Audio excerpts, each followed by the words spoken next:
Hello. I just had the urge to read out of this book, this chapter I've just read, which has just really felt so good. It's making me feel so good. I think I'm reading it for me to listen to it. And then I thought, I'll put it on YouTube. It's The Eye of the Eye by David R. Hawkins, from which nothing is hidden. The Eye of the Eye, from which nothing is hidden. So I'm just going to read it. Chapter 1, The Presence, Prologue. Years of inner struggle, suffering, and seemingly futile spiritual striving had eventually culminated in a state of black despair. Even a retreat into atheism had not brought relief from the ceaseless quest. Reason and intellect were too frail for the formidable task of finding the ultimate truth. The mind itself had been led to a final, agonizing, crushing defeat. Even the will had been stilled. Then an inner voice cried out, "If there is a God, I ask him for help." Then all ceased and disappeared into oblivion. The mind and all sense of a personal self disappeared. In a stunning moment, it had been replaced by an infinite, all-encompassing awareness that was radiant, complete, total, silent, and still as the promised essence of all that is. The exquisite splendor, beauty, and peace of divinity shone forth. It was autonomous, final, timeless, perfect, the self of the manifest and the unmanifest, the supreme Godhead, and thus was set forth. The Presence. A hushed silence pervades the surroundings, and motion itself slows and becomes still. All things radiate forth an intense aliveness. Each is aware of every other. The luminous quality of the radiance is overwhelmingly divine in nature. It completely includes everything in its total oneness, so that all things are interconnected and in communication and harmony by means of awareness and by sharing the basic quality of the essence of existence itself. The presence is a continuum that completely occupies what had appeared previously to ordinary perception as vacant, empty space. That inner awareness is not different from the self. It pervades the essence of everything. Awareness is aware of its own awareness and omnipresence. Existence and its expression as both form and formlessness is God, and prevail equally in all objects, persons, plants, and animals. Everything is united by the divinity of existence. The pervasive essence includes everything without exception. The furnishings in the room are equal to rocks or plants in their importance or significance. Nothing is excluded from the allness, which is all-encompassing, total, complete, and lacking in nothing. All is of equal value because the only real value is the divinity of existence. That which is the self is total and complete. It is equally present everywhere. There are no needs, desires, or lack. Neither imperfection nor discord is possible, and every object stands forth like a work of art, a piece of sculpture in perfect beauty and harmony. The holiness of all creation is the reverence held by everything for everything else. All is imbued with a great splendor, and everything is silenced in awe and reverence. The revelation instills an infinite peace and stillness. At a glance at the body, A glance at the body reveals it to be the same as everything else, unowned, unpossessed by an individual, equal to the furniture or the objects, and merely part of all that is. There is nothing personal about the body, and there is no identification with it. It moves about spontaneously, correctly executes its bodily functions, and effortlessly walks and breathes. It is self-propelled, and its actions are determined and activated by the presence. The body is merely an it, equal to any other thing in the room. When addressed by other persons, the body's voice responds appropriately, but what is heard in the discussion resonates at a higher level of meaning. The deeper and more profound meaning is revealed in every sentence. All communication is now understood at a deeper level, almost as though each simple-sounding question is actually an existential question and statement about mankind itself.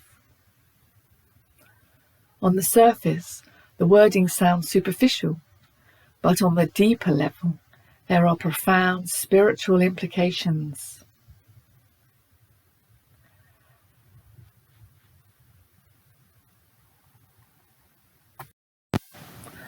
Appropriate responses are given by the body, which everyone assumes is a me that they are talking to. This in itself is strange because there is no actual me associated with the body at all. The real self is invisible and has no locality. The body speaks and answers questions simultaneously in parallel ways on two levels at the same time. Stilled by the silence of the presence, the mind is silent and wordless. No images, concepts or thoughts occur. There is no one to think them. With no power present, with no person present, there is neither thinker nor doer. All is happening of itself as an aspect of the presence.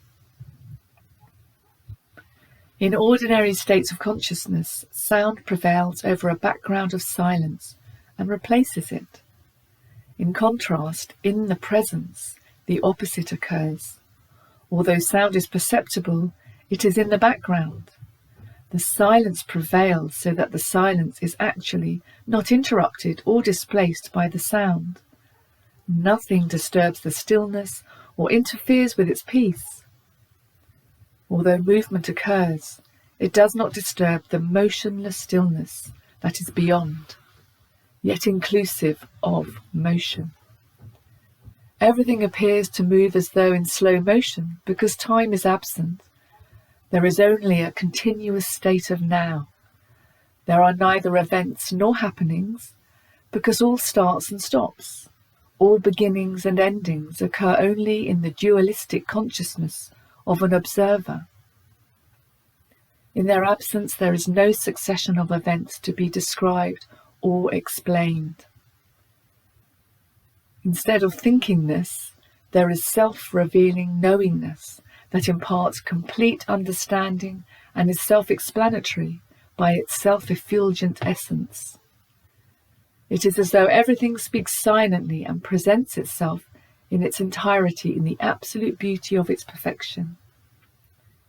In doing so, it manifests its glory and reveals its intrinsic divinity. The suffusion of the presence throughout the totality and essence of all that exists is exquisite in its gentleness, and its touch is like a meltingness. The inner self is its very core. In the ordinary world, only the surfaces of things can be touched, but in the presence it is the innermost essence of everything that is interspersed with every other thing. This touch, which is the hand of God in its soft gentleness, is at the same time an expression and the abode of infinite power. In its contact with the inner essence of everything, one is aware that the presence is being felt by every other thing, object or person. The power of this gentleness is unlimited, and because it is total and all-present, no opposition is possible. It pervades all that is, and out of its power arises existence itself, which is both created by the power and, at the same time, held together by it. That power is an intrinsic quality of the presence, and its presence is the essence of existence itself. It is equally present in all objects. There is no emptiness anywhere, as the presence fills all of space and the objects in it. Every leaf shares the joy of the divine presence. All things are in a state of silent rejoicing that their consciousness is an experience of divinity. Unique to all things is a still, ever-present gratitude that it has been granted the gift of experiencing the presence of God. This gratitude is the form in which worship is expressed. All that is created and has existence shares in reflecting the glory of God. Human appearance has taken on a whole new aura. The one self shines forth through everyone's eyes.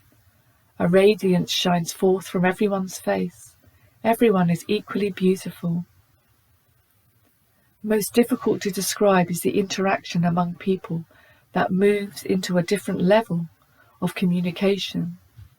There is obvious love among everyone.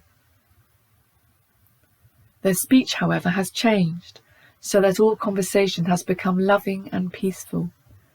The meaning of the words that are heard is not the same as the others hear. It is as though there are two different levels of consciousness going on, coming out of the same scenario of form and movement.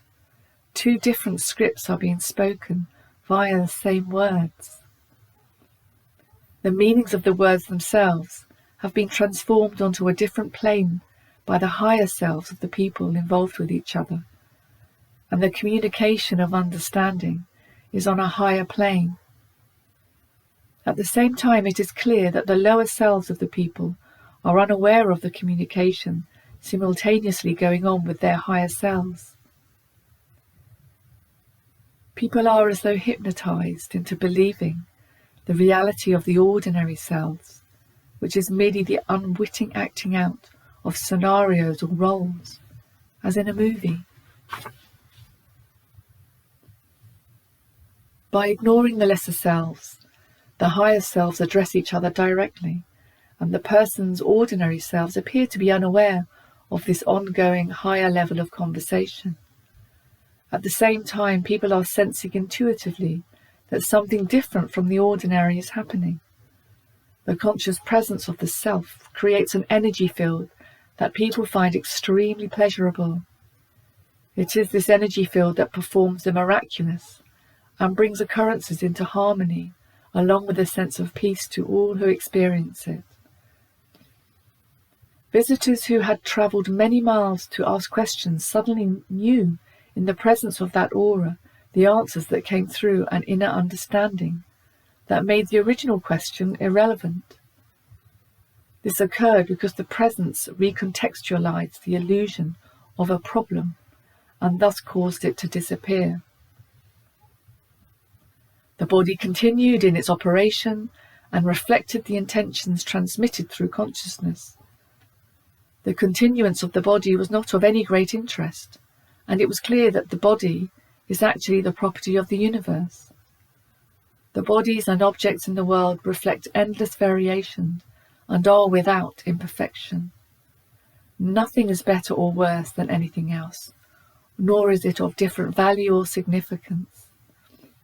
The quality of perfect self-identity defines the intrinsic worth of all that exists as equal expressions of innate divinity. Inasmuch as relationship is a concept of dualistic mental observation, in reality there are no relationships. Everything merely is, and exhibits the beingness of existence. Similarly, without the interposition of a functioning observer with its innate categorization of thought, there is neither change nor movement to be explained or described. Each thing is merely evolving as an expression of its divine essence. Evolution therefore takes place as a manifestation of consciousness, and it takes expression from higher energy abstract levels to lesser but more specific forms, and finally into physical materiality.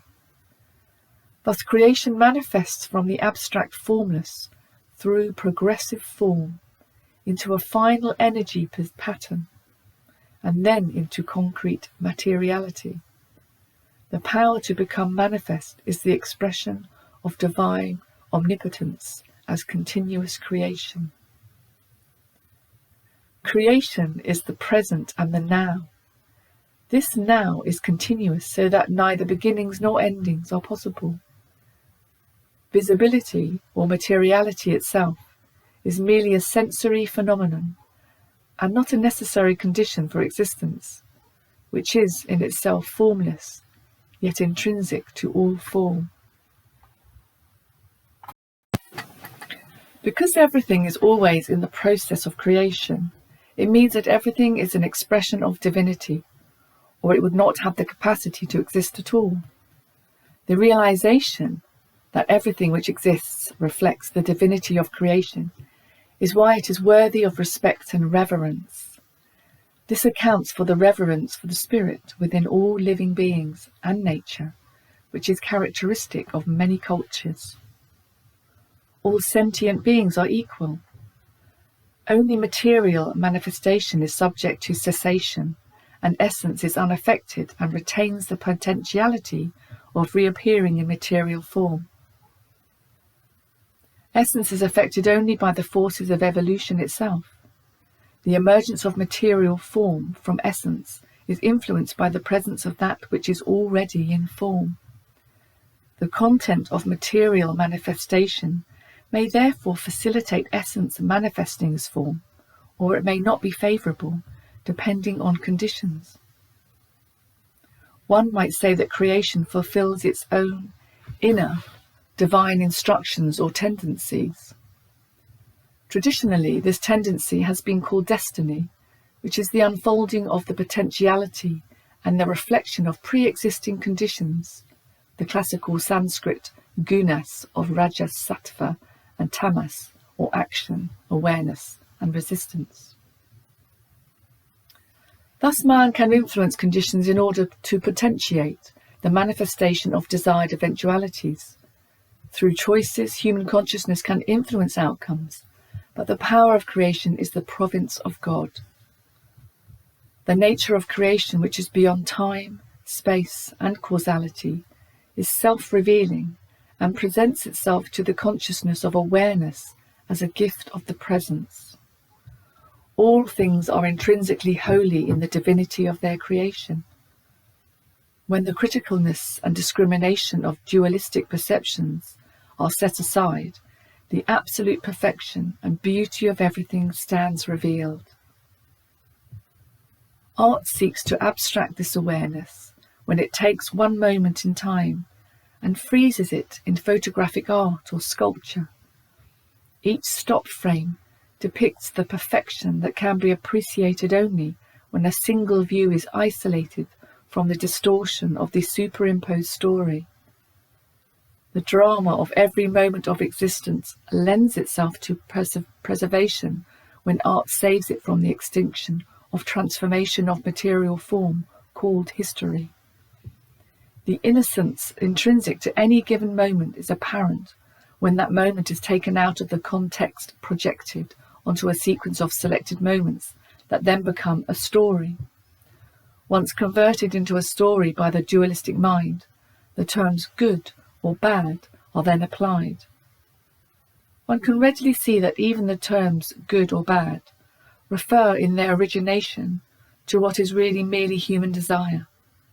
If something is desired, it becomes a good, and if undesired, it becomes a bad. If human judgmentalism is removed from observation, all that can be seen is that form is in constant evolution as change, which is neither intrinsically desirable nor undesirable. Everything is manifesting its inherent potentiality as determined by its essence and prevailing conditions. The splendour of all things is that by their very existence, they manifest the glory of God's creation as existence itself. By virtue of merely being, each and every sentient and insentient thing that exists is fulfilling the will of God. It is because of divine intention that the unmanifest becomes manifest. Creation is the name of the process that we witness. Because the nature of creation is not apparent to ordinary consciousness, the mind manufactures conundrums that have no answers, e.g., how can a good God allow so much that is bad? Beyond dualistic perception and arbitrary categories of manifestation, there is neither good nor bad to be explained, and it can be seen that the universe itself is harmless. The human mind constructs its scenarios of goals and desires, and events are either concordant with them or not. Both tragedy and victory occur only within the limitations of the dualistic mind and have no independent reality. Everything in this world seems to arise and then dissolve within the limitations of perception. Inasmuch as reality is beyond time, space and form, it is immaterial whether a thing or a person exists for a split second or for 1,000 years. Thus the struggle to live a few more years or even a few more moments appears to be an empty illusion, because existence is not experienced within time at all. This moment is the only reality that is being experienced. All else is an abstraction and a mental construct. Therefore one cannot actually live 70 years at all. Only this exact fleeting moment is possible.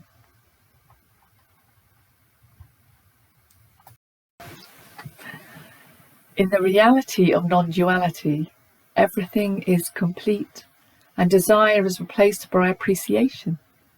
As life evolves, each living thing is the total expression of its potential, of its potentiality, at any given moment. Motivation as such disappears, and action takes place as a phase in the process of potentiality actualizing. There is therefore no actor behind the action.